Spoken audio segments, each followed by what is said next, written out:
Zabbuli ey'enkaaga mu omwenda. Ndokola, Ayi Katonda, kubanga amazzi gayingidde ne gatuuka ku mmemme yange. Ntubira mu bitose ebiwanvu awatali kuyimirira. Ntuuse mu buziba amazzi amangi we gampitirako. Okukaaba kwange kunkooyesezza, obulago bwange bukaze. Amaaso gange ganzibye nga nnindirira Katonda wange.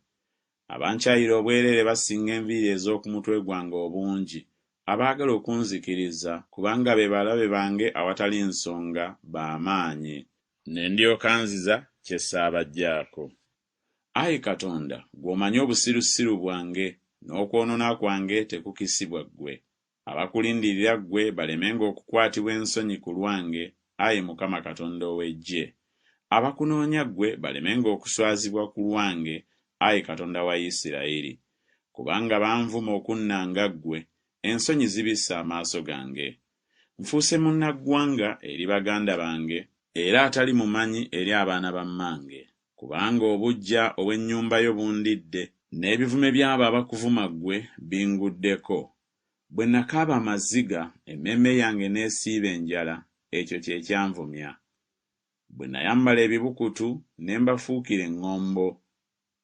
Abatuula mu mulyango banjogerako, era ndi luyimba lw'abatamiivu. Naye nze okusaba kwange kuli eri ggwe, Ayi Mukama, mu kiseera eky'okukkiririzaamu. Ayi Katonda, mu kusaasira kwo okungi, onziremu mu mazima ag'obulokozi bwo. Onnyinyulule mu bitossi nneme okutubira.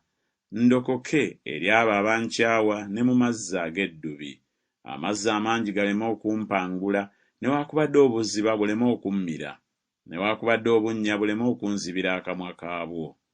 Onziremu, Ayi Mukama, kubanga ekisa kyo kirungi, ng'okusaasira kwo bwe kuli okungi, onkyukire. So tokisa amaaso g'omuddu wo, kubanga ndi mu nnaku, oyanguwe okunziramu.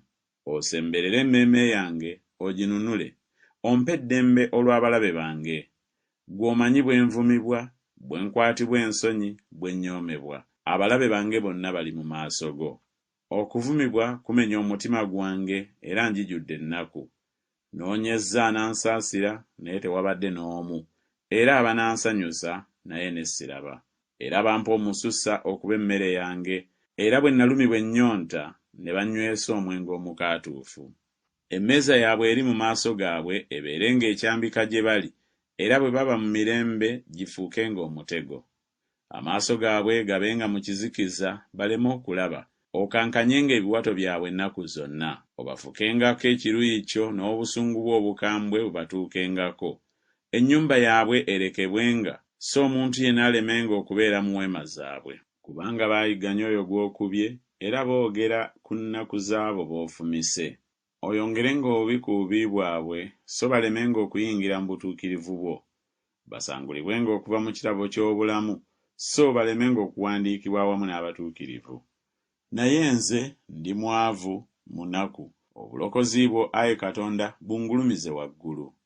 N'atenderezanga erinnya lya Katonda n'oluyimba, n'amugulumizanga n'okwebaza. Era ebyo binaasanyusanga Mukama okusinga ente erina amayembe n'ebinuulo. Abawombeefu bakirabye ne basanyuka.